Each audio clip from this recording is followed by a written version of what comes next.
Was probably the best introduction I've had in 10 years working in motorsport. I think I'm going to struggle to live up to that, but I shall do my very best. I'll tell you what though, the star of the show today, it's not me, it's not Richard, it is, as he said, the incredible set of grids that we've got racing. This BRSCC season opener set to be one for the ages. Every single championship is extremely well subscribed, and the Silverstone Grand Prix circuit, the perfect venue really for these classes in particular to really show us what they can do. The majority of the racing action this weekend is one make. We do have the variety in the Club Sport Trophy and a really great varied grid of modified Fords, but it is Mazda MX5s that will take centre stage to start our day, and I can think of no better circuit in the UK to show off their close quarters, door-to-door, slipstreaming style of racing. So very, very much looking forward to this. The weather has been a bit of a talking point today. We arrived here at Silverstone bright and early this morning, and well, it was early, but it wasn't all that bright. It had been raining overnight. There was still a bit of drizzle in the air.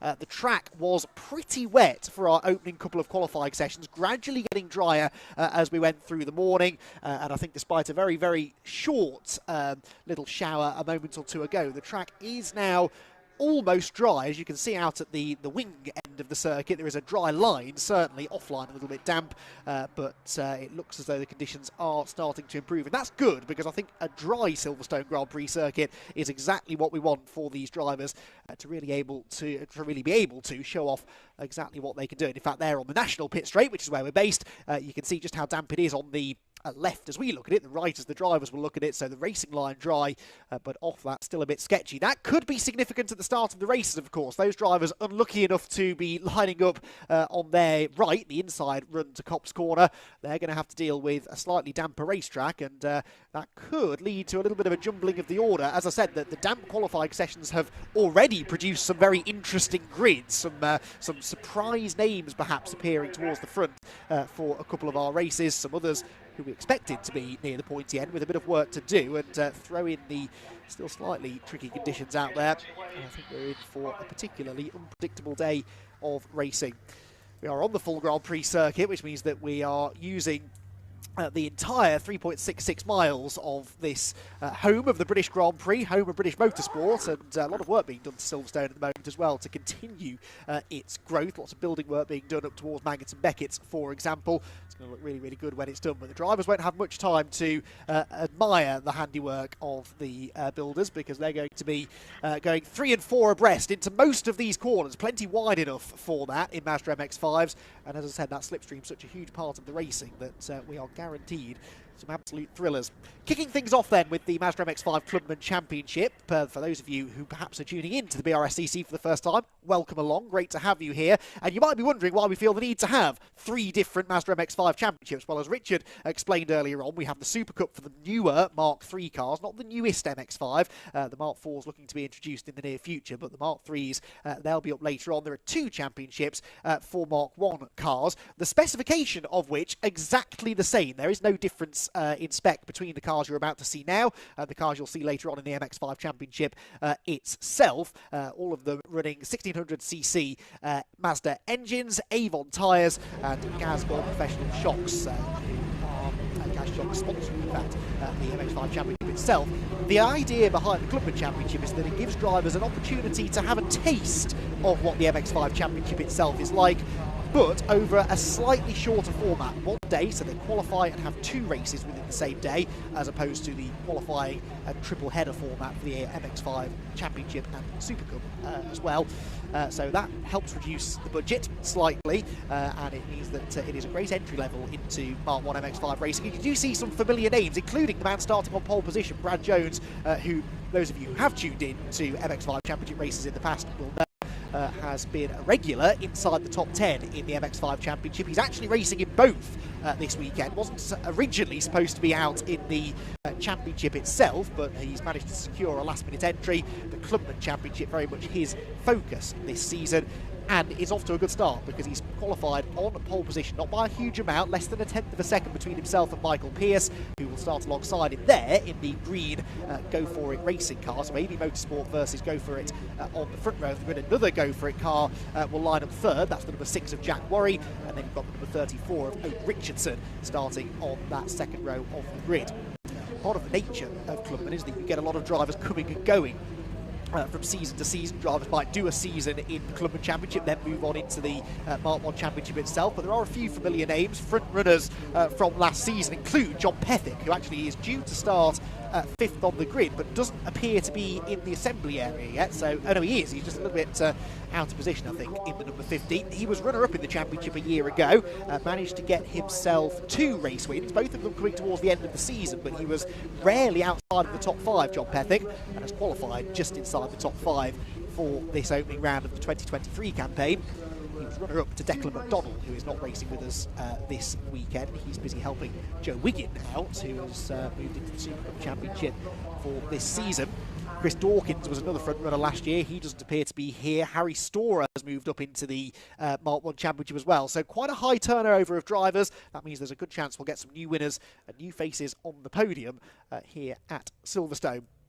So small delay after the Club Sport Trophy qualifying session in getting the cars out onto the Silverstone Grand Prix circuit, a track that we did race at last year in the MX5 Clubman Championship, and it was a double header on that occasion as well. Race 1 win going to Declan McDonald, the eventual champion, and Matthew Fletcher claimed the victory in race number 2. Matthew is racing today, starting 12th in the number 21 car, so he's one to keep an eye on.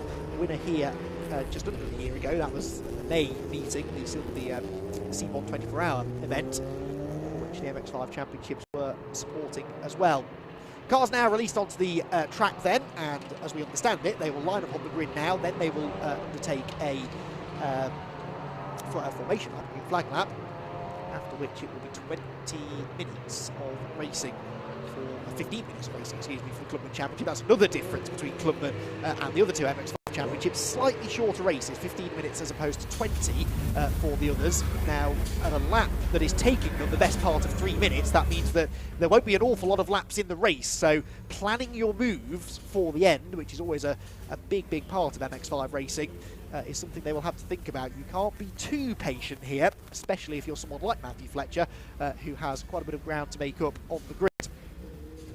3 car there pulling into position. That's Jordan Head, another new driver to the series. In fact, a couple of rows behind him, an interesting name is Robert Greensmith, the brother of Jonathan Greensmith, former Mazda MX5 champion multiple times over. Well, Rob has been racing in Clubman for a little while. In fact, he was runner-up in 2021 behind Harry Storer, who has done 2 seasons of Clubman before now moving into the Mark 1 Championship. But Rob Greensmith a long way down the order, 22nd for the 122 car. And this takes me back to my point I was making earlier about some jumbled up grids. This was the wettest of the qualifying sessions. They were first out this morning at just after 9 o'clock. The track was very, very wet, and setting these Mark 1 MX5s up for the wet does take a little bit of work. They do set them up differently for a wet track than they would a dry one. Some drivers perhaps just getting their head around that a little bit better than others. And of course, over such a long lap as well, the differences in car, differences in driver are exaggerated slightly. So some drivers who are, it looks like they're a long way off the pace. I don't anticipate they'll be quite so far off the pace when we do eventually get racing. The marshals, the start line marshals work beginning for the day, gridding everybody up into the correct spaces. And a big shout out to the Orange Army. We require an awful lot of them when we're racing on the Silverstone Grand Prix circuit. They're out in force, like myself and Richard, looking to try and get their first fix of motorsport for the 2023 season. It does feel like it's been a very long wait. Even though the season seems to start earlier and earlier every year, it has been a particularly long winter, this one, it seems. And everyone really ready and raring to go. I've spent a lot of this morning wandering around the paddock, and every driver I speak to, regardless of what championship, regardless of where they expect to be in their respective races, they are all so enthusiastic, really, really looking forward to going racing at last. A lot of hard work has gone into preparing the cars over the winter, and they're all hoping now that they can mainly enjoy this first race of the season. But certainly for those starting at the pointy end of the grid, a race win is the target. Brad Jones, as I said, starting on pole position on the outside line here on the national circuit as the green flag lap gets underway. And we can now run you through the full grid. So 34 of these to get through. We should just about get it done before they get back around. Brad Jones on pole position with Michael Pearce alongside. Jack Worry and Oak Richardson on row 2. Oak Richardson, a driver who's been getting quicker and quicker over the last year or so. And he has started his season reasonably well on the second row of the grid. John Smithwick, runner-up in last year's championship, starts 5th alongside Alan Hawkins, another regular in Clubman. Then it's Jamie Turner and Kevin Dengate, another former race winner in this championship, starting from the 4th row.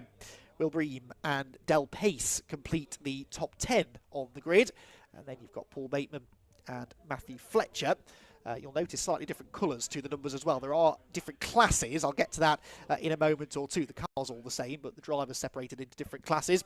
The 6th row there for Matthew Fletcher, Paul Bateman and Matthew Fletcher. Then it's Nick Ledoyen and Sylvain Gintoli. Yes, that's Sylvain Gintoli, Superbike racer, who has turned now to 4 wheels, as many bikers seem to be doing these days. Jake Stiles and Kevin Bird together on row 8, ahead of Thomas Davis and Jordan Head. And then Jake Pace and Hayden McDonald to complete the top 20 on this very busy grid. I think this is the smallest of the 3 MX5 grids, but still a very, very sizable entry for this season opener.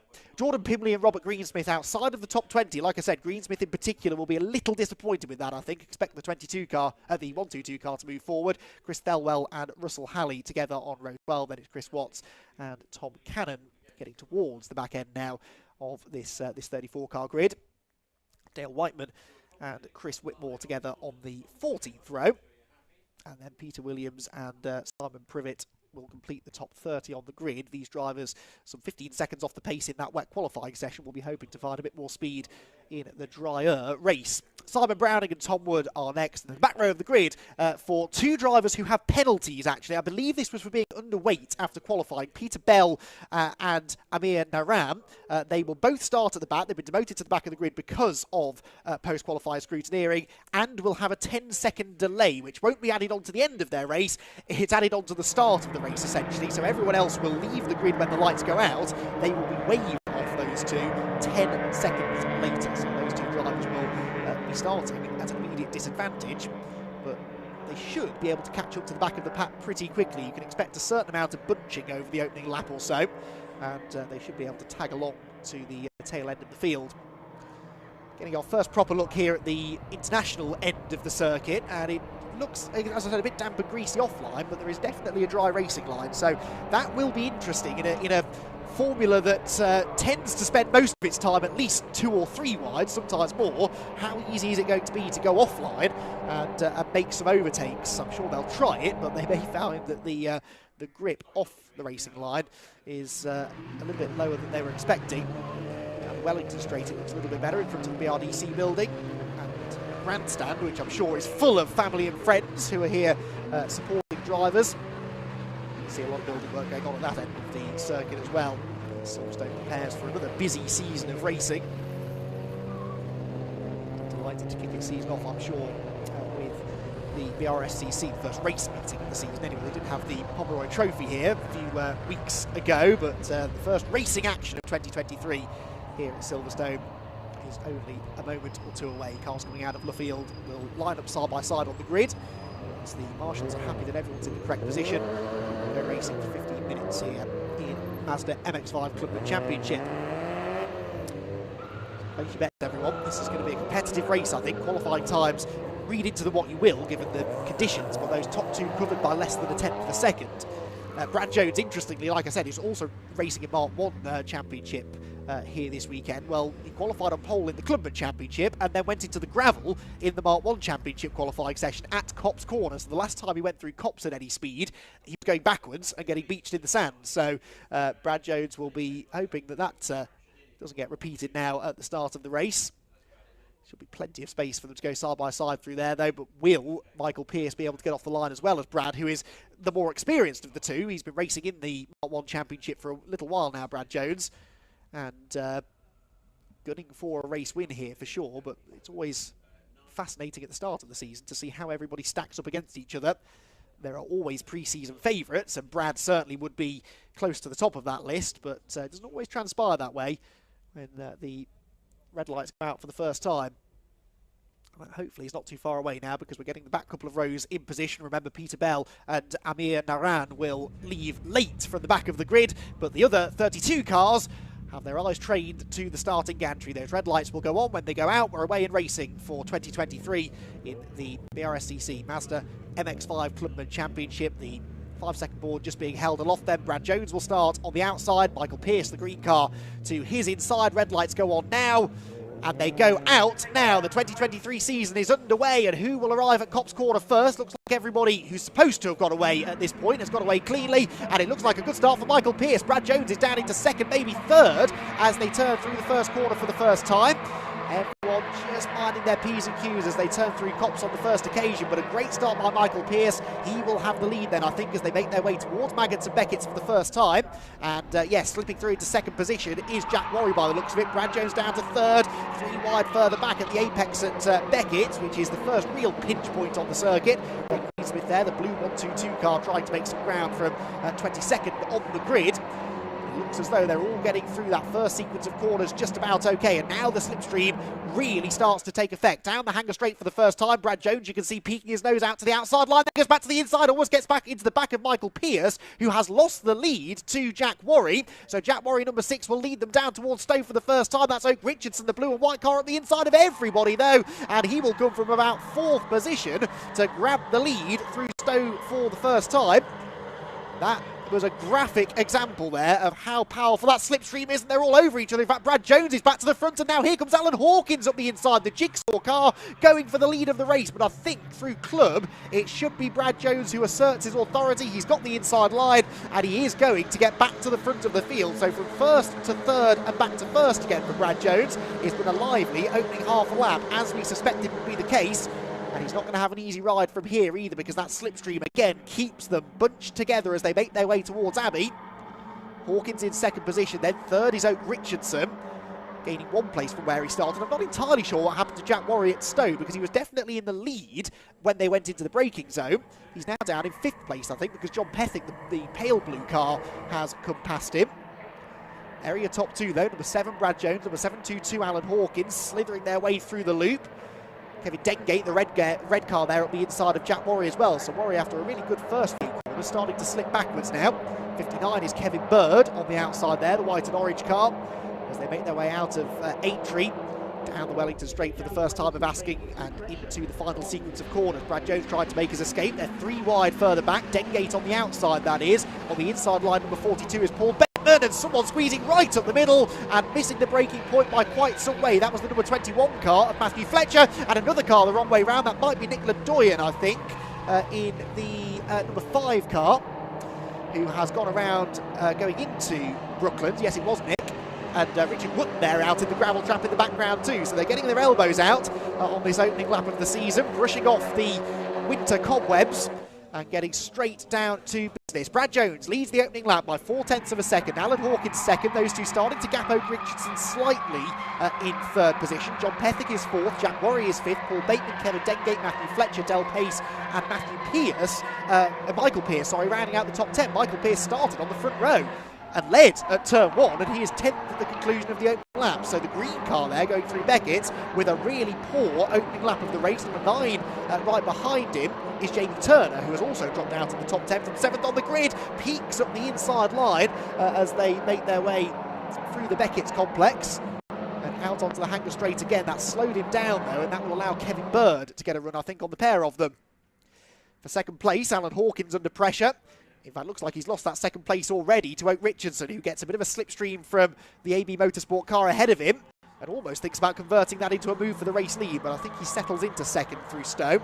Dengate there at the inside of Paul Bateman, who gets levered aside, all 4 wheels over the exit curbs. Now, I've waited a lap and a half before I mentioned track limits. I think at Silverstone that's pretty good going. We have had a lot of lap times being disallowed in qualifying because of drivers exceeding track limits. So watch this space on that one, because it is not unheard of to have race results altered at the very last minute due to track limits penalties coming in. Drivers really having to be careful about running too far over white lines and curbs. There are a couple of places where it's particularly tempting to do that. Stowe Corner, one of them, Copse another. Hopefully they all keep within the white lines and we can just have a good old race, which is what's shaping up at the front of the field. This leading group of 4 breaking away now from Jack Worry, who's sort of in no man's land in 5th place.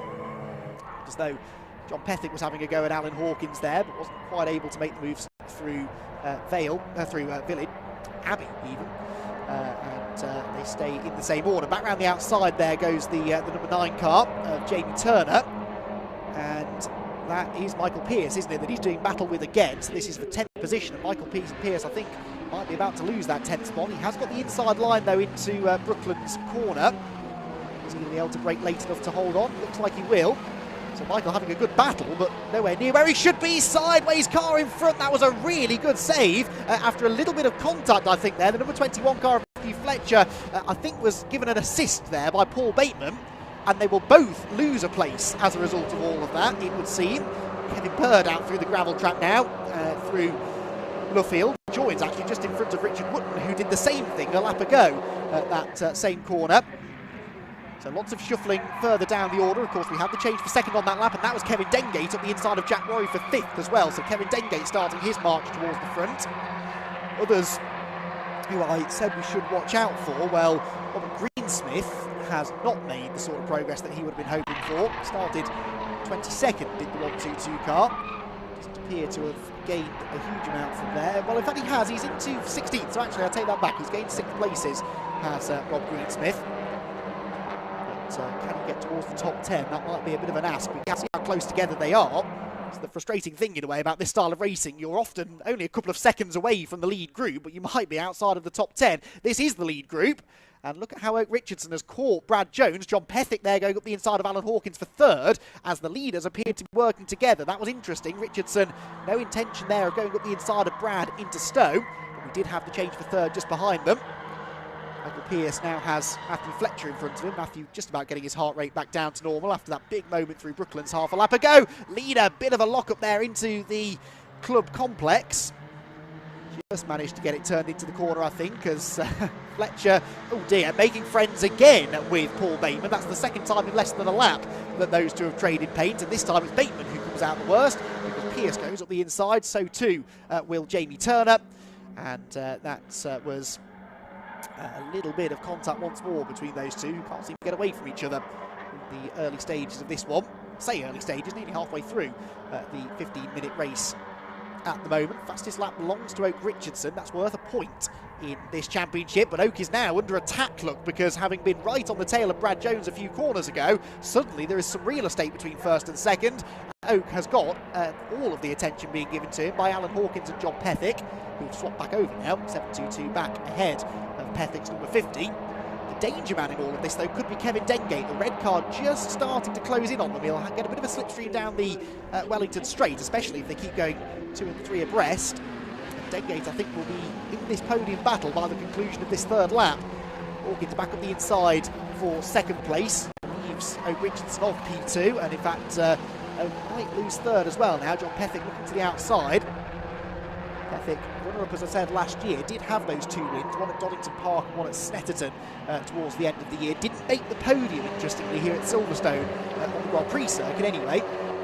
They raced on the international circuit earlier in the season, where John did get a 3rd place in race 1, but John Pethick looking for his first podium on the full GP circuit, but he's just struggling to get into the top 3 right now. Alan Hawkins is managing to fend off Oak Richardson, but Pethick has the run coming out of Copse and might be able to move back into that P3. Dengate is with them now, and Jack Worry not a million miles back either in 6th place. How's this one going to settle out? It's going to be Hawkins 2nd, and Oak Richardson stays 3rd. Pethick backed out of that. You can see the momentum that cost him turning into Beckett's, and so now actually more interested in what Kevin Dengate's doing behind him than what Oak Richardson was doing ahead of him. Some good battles going on further back here. Number 25, the red car of Tom Cannon going through. That's all outside of the top 20. This is where the real action is, though, and now Kevin Dengate is starting to make his move. The red car to the outside. They are 4 abreast towards Stowe, though, because Jack Worry is going up the inside as well. This has got trouble written all over it. Someone will have to back out of it. It's not going to be Kevin Dengate, is it? And it certainly wasn't Jack Worry, who takes 2 places out of all of that and might now get a 3rd. In fact, Alan Hawkins was sideways too, and that gives them all a run on the jigsaw car down into Vale, and back into 2nd goes Oak Richardson. Dengate up the inside of Worry will steal 4th place back. The position's changing, not even by the corner actually, they're changing 2 or 3 times in the space of 1 corner. Fantastic racing, living up to the billing so far, this MX5 Clubman Championship race. As the 9 car gets run out wide once again. 264 going through the shot 2, that was Will Bream. He's lost a few places from where he started. Just settles back in single file. The blue and white car there is Rob Greensmith. 101 up the inside into Abbey. That's Hayden McDonald getting up the inside of Jake Stiles.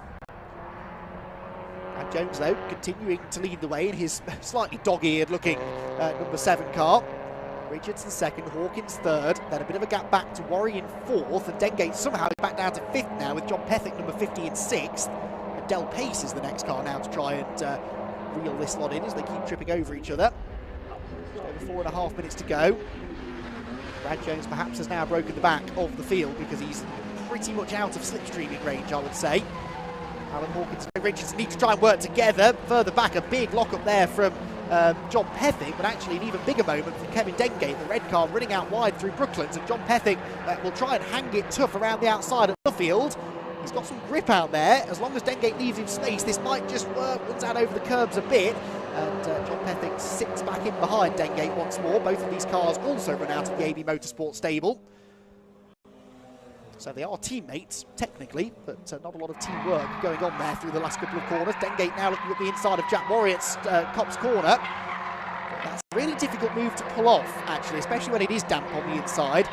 You need to carry the momentum through Copse. These cars are not the most powerful in the world, so your apex speed and your exit speed is so important. On the inside of people, that inevitably slows you down, and you can see what the effect of that is. John Pethick now back ahead of Kevin Dengate as they arrive at Beckett. So the aborted move by Dengate into Copse corner, losing the place by the time he arrived down at Maggots and Beckett's.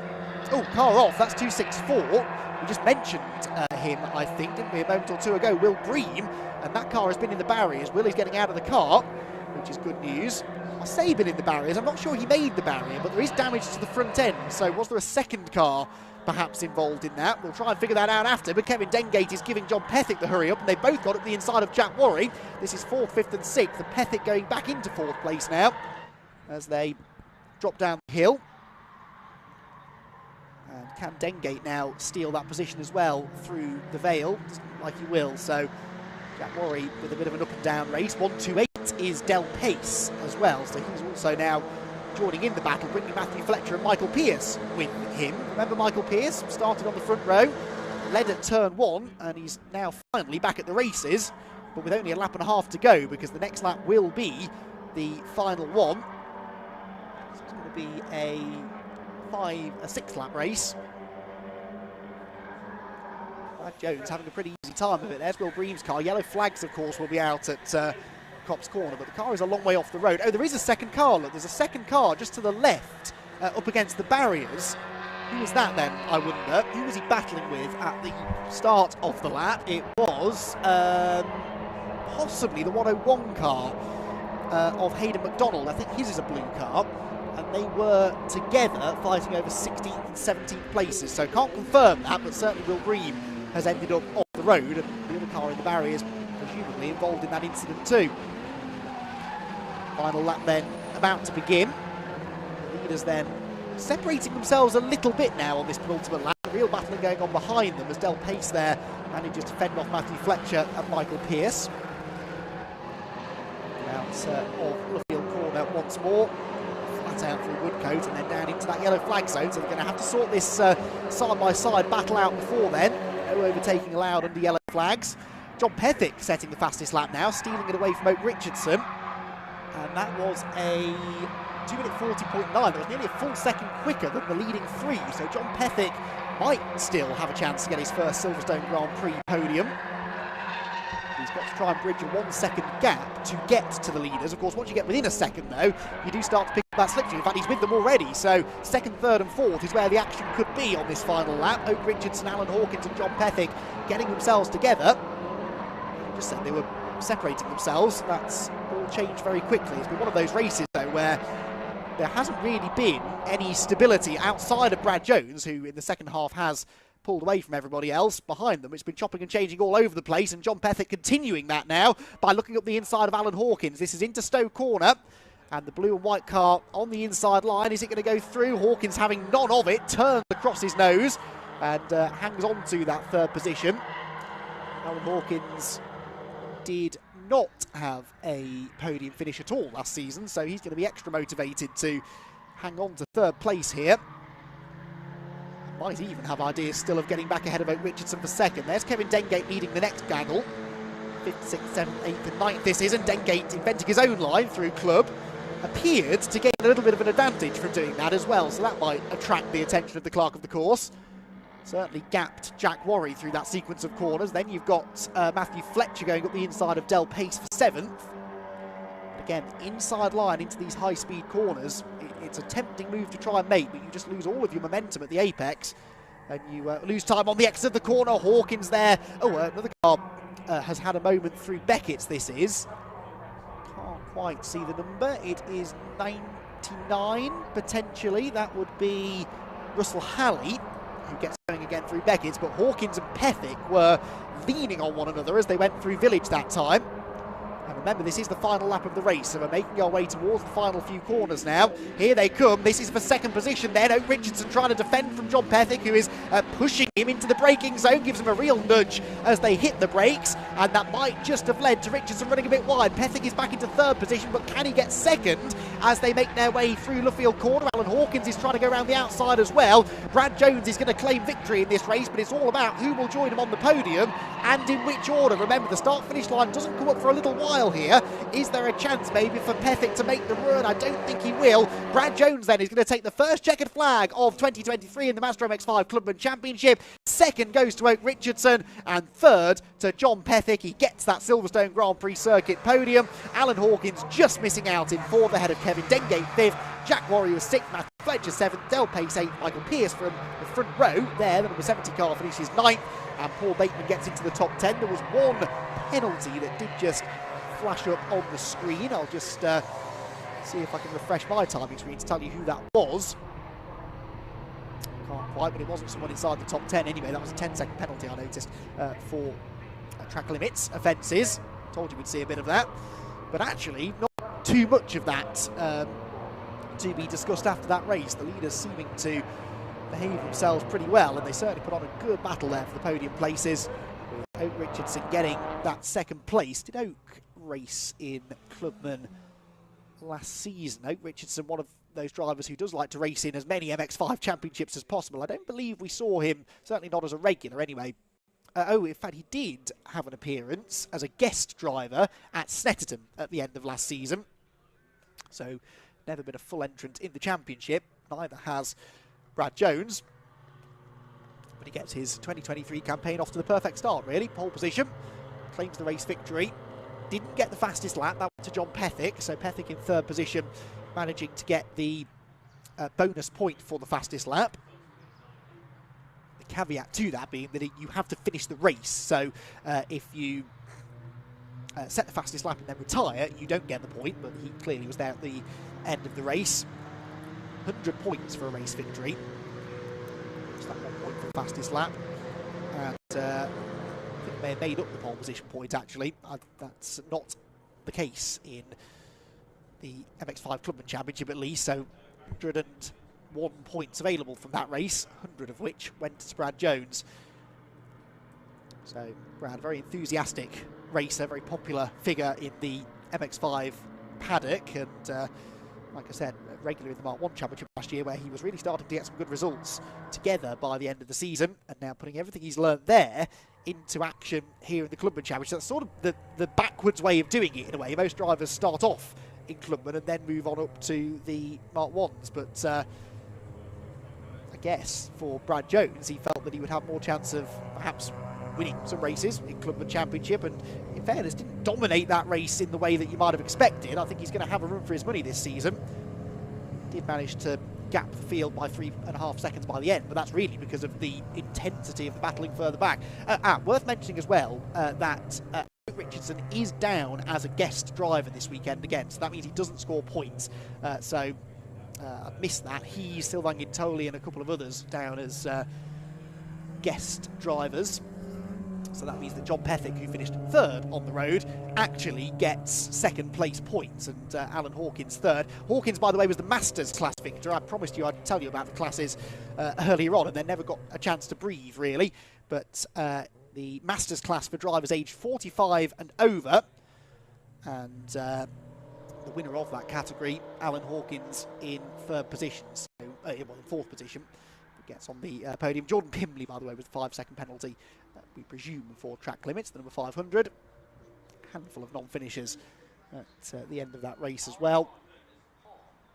We possibly lost one other, Jake Pace, on the final lap. He's not shown as having taken the checkered flag. Rob Greensmith, also a non-finisher. In fact, we can give you the results now in full. Brad Jones, victorious in the season opener. Oak Richardson, second. John Pethick, third. Alan Hawkins, fourth, and takes the victory in the Masters class. Kevin Dengate, fifth, ahead of Jack Worry. Then Matthew Fletcher, Del Pace, Michael Pearce, and Paul Bateman to complete the top 10. Confirmation there as well that John Pethick did set the fastest lap. JB Turner was 11th. Sylvain Toley, 12th, ahead of Kevin Byrne and Jordan Pimley. Jake Stiles, Tom Davis, Nick Ledoyen, Jake Pace, Peter Williams and Chris Thelwell at the tail end of the top 20. It was Jordan Head, Tom Cannon, Chris Watson, Peter Bell from the back of the grid, remember, with that 10-second penalty, getting up to 24th by the flag. That's a good effort. Ahead of Chris Whitmore, Dale Whiteman, Simon Browning, Simon Privet, Tom Wood and Amir Naran, the other driver at the back of the grid with the penalty, was the last of the finishers because we lost somewhere Rob Greensmith. Now, I wonder, was it Rob that I saw off with Will Bream at Copse? That would make sense, wouldn't it? We also lost Hayden McDonald on that same lap as Greensmith and Bream, and the 99 car we also saw in trouble towards the end of Russell Halley having that spin at Beckett's. So that is the result then for our first race of the weekend. We're heading into a lunch break now, but before that, let's hear from Richard John Neal with our podium finishers. Well, a great race to kick off our day here. Brad Jones, many congratulations. Thank you very much. Thank you. Difficult day, so you're entering in the main championship as well, and you've gone from pole to excursion in the gravel, Andy said as well? Yeah, exactly. That was a bit of a last minute thing. I can only unfortunately make one day this season. We've done, obviously, my son's not very well.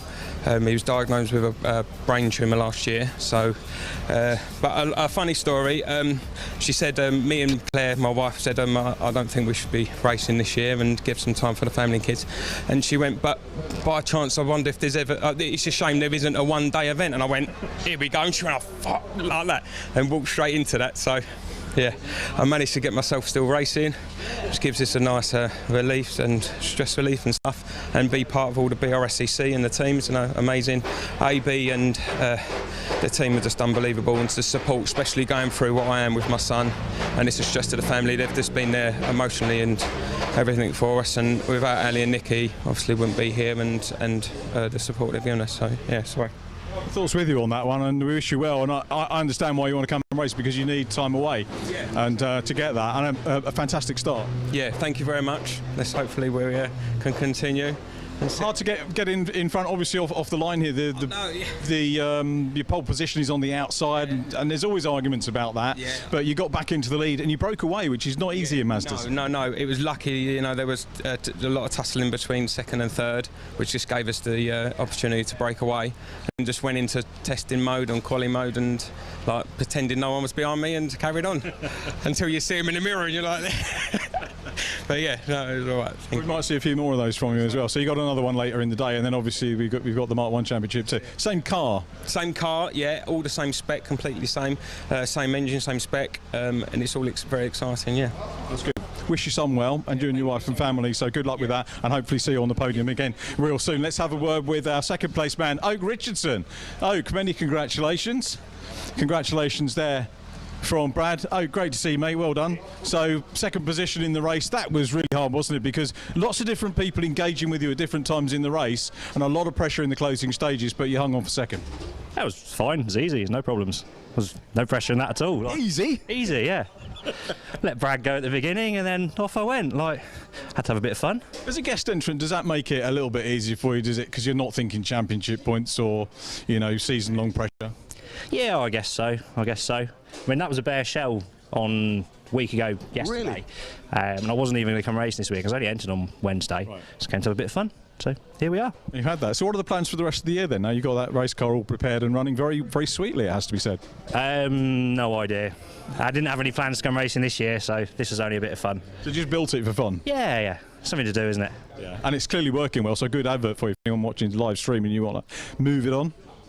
Yeah, sure. Yeah, 20 grand, someone could buy it now. Oh, brilliant stuff. We'll see you a little bit later on in the day. Cracking race. And third place man is John Pethick. Let's have a word with John.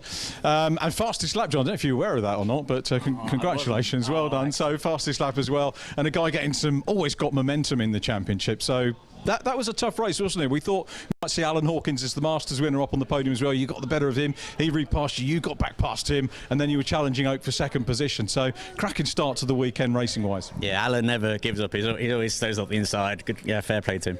And I was quite halfway through that race. I think I was under 7th at one point. But I thought, I've got to calm down here and start working together a bit for these guys.